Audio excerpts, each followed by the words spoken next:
students, welcome back to my channel. Today we are going to continue the topic modals. We have done 8. Today we are going to start the next. The next model is must. Must is used to express compulsion.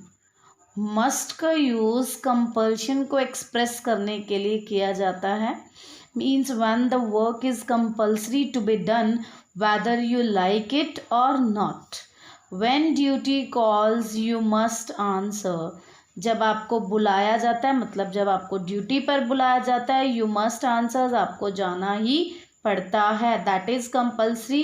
That becomes compulsory to go when you receives a call. Next is expectations और suppositions. Means when you want to suppose.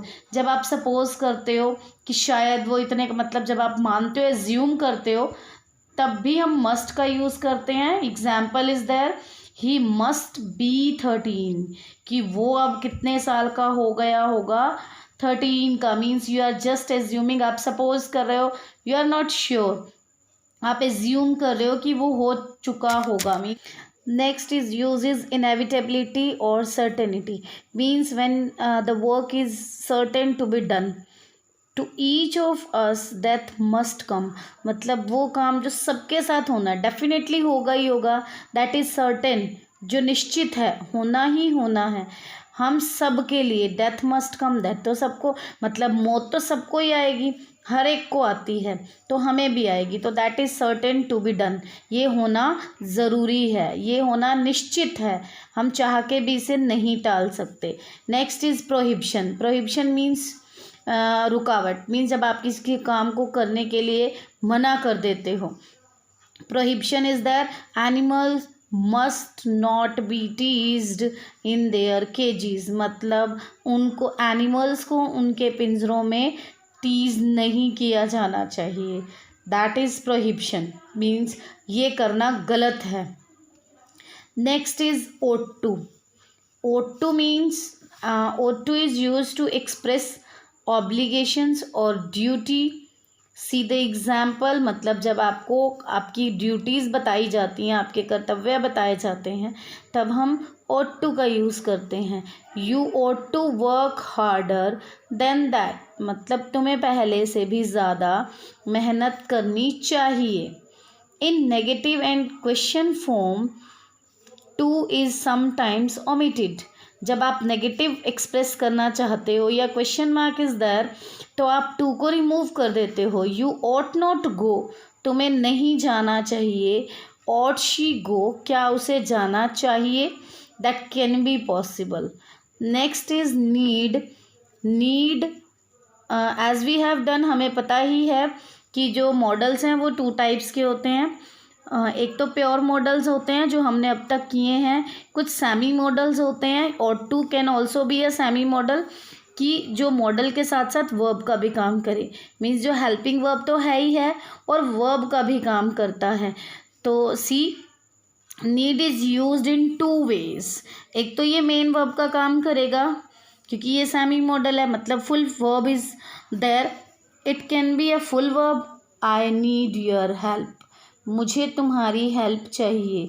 Means need is working as a full verb. और the first form is there, ये V1 के रूप में use हो रहा है, ना कि हेल्पिंग वर्ब के यूज़ में. So it is a verb here. यहाँ पर ये वर्ब है. He needs money to construct a house.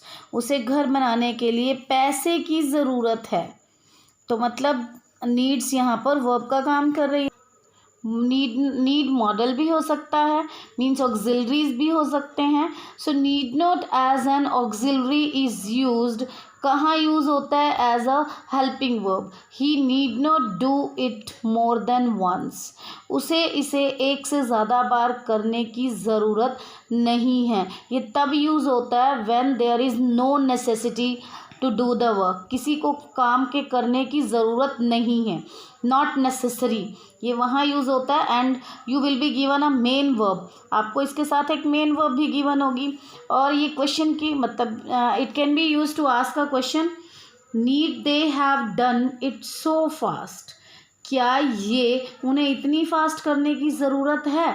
Means जब ये इंट्रोगेटिव फॉर्म में यूज़ होता है देन वी ऑमिट नॉट, तो हम नॉट नहीं लगाते हैं. सो नीड दोनों तरफ से यूज़ होता है, मॉडल्स में भी और वर्ब में भी. Next is dare. As need की तरह डेयर भी दोनों चीज़ों में यूज़ होता है. एज अ वर्ब भी यूज़ होता है और एज अ मॉडल भी यूज़ होता है. Dare is use to express to have courage और बोल्डनेस रिक्वायर्ड फॉर, कि ये करेज को और बोल्डनेस को शो करता है जो रिक्वायर्ड होती है. No one dare oppose the directors wishes. किसी में हिम्मत नहीं है कि वो डायरेक्टर की विशेज़ को अपोज कर दे, उसके खिलाफ हो जाए. So to challenge a person to do something, ये किसी पर्सन को चैलेंज करने के लिए भी यूज़ किया जा सकता है. I dare you to climb that tree. मैं तुम्हें चैलेंज करता हूँ कि उस ट्री पर चढ़कर दिखाओ. और अगर ये मॉडल के रूप में यूज़ होगा तो ये नेगेटिव और इंट्रोगेटिव में ही यूज़ होता है. इंट्रोगेटिव में we omit not, but negative में हम नॉट लगाते हैं. It is use in negative sense. She dare not go in the park dark, मतलब वो अंधेरे में नहीं जा सकती, इतनी हिम्मत नहीं है कि वो अंधेरे में चली जाए. How dare you touch my bag. तुमने मेरे बैग को कैसे छुआ, कि इतनी हिम्मत कैसे हुई तुम्हारी. सो today the models have been completed. Next video we will discuss the next topic. Till then revise it, do the exercises in your book, and if you are having any query you can ask me personally. Thank you students, goodbye.